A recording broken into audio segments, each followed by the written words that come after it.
When I was a broke university student that didn't have any money to buy hair products, this hair treatment I'm about to show you is one of those hair treatments that I could have made if I knew about it that time, that would have actually helped grow my hair. Let's get into it. We're going to be making a very simple hair growth tea or spray today. These are the ingredients I'm working with. First ingredient is rosemary. Rosemary is a powerhouse for hair growth. Rosemary stimulates hair growth, it reduces hair loss, and it improves scalp health by increasing blood flow circulation throughout the scalp and reducing inflammation. And it has become a very popular ingredient in hair growth products in the past few years. This is what rosemary looks like. Now, when you want to use this, you can either turn it into a spray or turn it into an oil or infuse it into some other kind of hair products you can or you want to make. Next, we have cloves. Cloves help strengthen the hair strand. They help to reduce dandruff. They contribute to keeping the hair moisturized, and they also help reduce scalp inflammation as well as get rid of any fungus or bacteria that may reside on the scalp. Cloves are another very popular ingredient in DIY hair growth product, and they recently started trending so much in the past few years. The next ingredient here is fennel powder. Now, this is what fennel seeds look like on the top right. This is similar to moringa powder in terms of color. I'm going to insert the two pictures so that you can see the difference. So on the right we have fennel seeds, and then on the left we have moringa, and this is the moringa powder.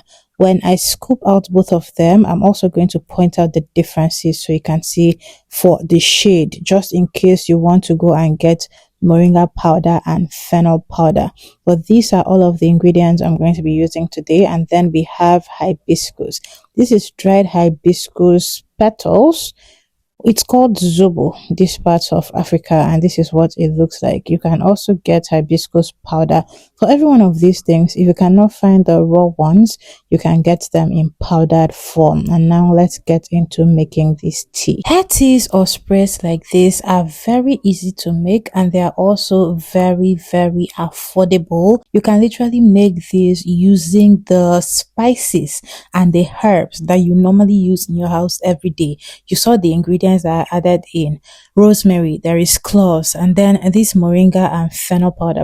By the way, I was going to point out the difference between moringa and fennel powder. So on the right we have fennel, and on the left we have moringa, so you can see the clear difference in colors even though they are both green. So these sprays are very easy to make, and if you would like to know more of them, example the ones I use to grow my own hair personally, make sure you grab my hair growth ebook. I'm going to leave it linked in the description box. It's currently going at a discount of 30%, so make sure you grab that and you will have access to all of the recipes and formulas that I make and use at home. Very efficient, very beneficial, and they are all formulated in such a way that they keep your hair moisturized while giving you all of the benefits that your hair need to help with length retention, to help with reducing excess breakage, to help with strengthening your hair strands, and to help with making your scalp a healthier environment for your hair to grow. All I do for this spray is put everything in a saucepan like this,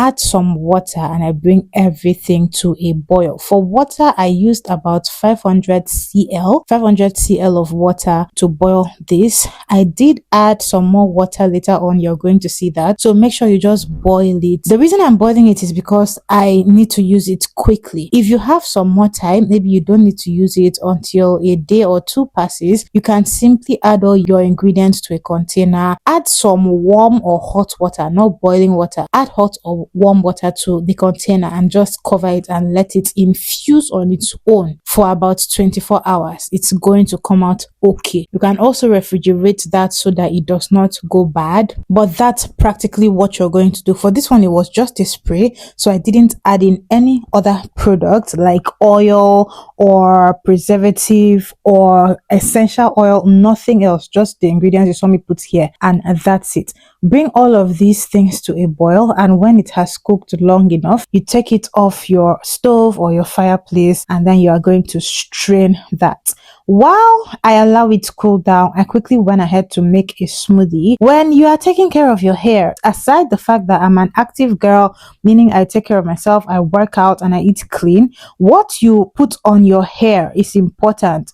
But what you consume, that's what you drink or what you eat, is just as important. And you have to make sure your food is healthy, your drinks are healthy. It's not every time you take sodas and fast food and all that. Sometimes try and eat healthy. So these are the two fruits I eat every single day. Every single day. Every day I eat pineapple, every day I eat watermelon. And I just decided to make a quick smoothie today because I didn't feel like chewing them. And I knew that if I allowed myself to say I was going to chew them, I wasn't going to get around to it. And it's very compulsory that I chew these things or eat them or drink them, whatever the case. So for this smoothie, I simply added a little coconut water just to help the blending along. Coconut water is not necessary, and you can also add in other ingredients to your smoothies. But for me, I am currently trying to lose some weight, build muscle, reduce body fat, all of the nines, and I am eating little or less calories, but I'm still trying to get my nutrients in. So I simply blended the watermelon and also added in some pineapple, and I drank the whole thing this day. I didn't even waste any time. I'm going to leave the full process for the blending in here so you can steal or borrow that if you need to. Like I said, you can add in any other ingredients that you want for your smoothie, but this is what I do.